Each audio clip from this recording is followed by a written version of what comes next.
Hi guys! For today's video ay meron tayong mga bisita na nanggaling doon sa bahay ng lola ko at yan nga ang mga pinsan namin. Ngayon nga ay naisipan nila na magluto ng banana fries at dali-dali naman kaming kumuha ng saging. At dito nga sila na yung naghiwa at nagbalat ng mga saging. Grabe talaga, ang bilis talaga ng panahon kasi nga dati kami lang talaga yung gumagawa niyan tapos ngayon sila naman. Nung dati pagalis ko ay hindi pa sila marunong magluto tapos ngayon sila na yung magpapakain sa akin. Sarap naman.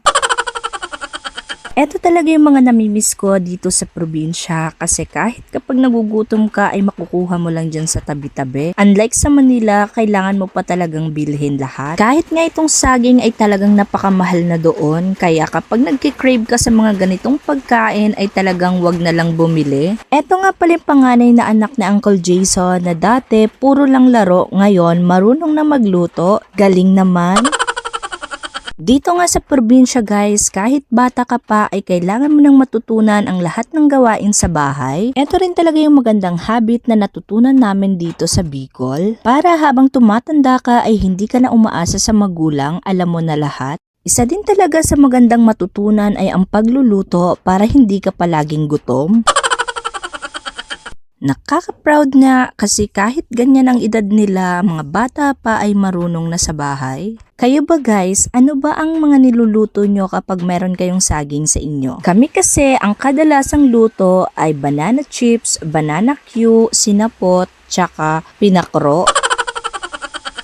Oh guys, kung taga Bicol ka man, aram mo na yan. At dito nga malapit nang maluto ang banana fries at marami na rin nakaabang sa likod. Tada!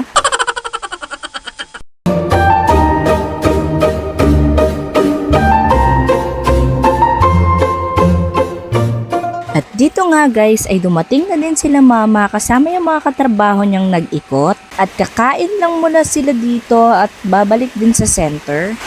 Umuulan-ulan nga dito kaya ayan, sinasayawan niya na lang para mawala yung ulan. Diyos ko naman.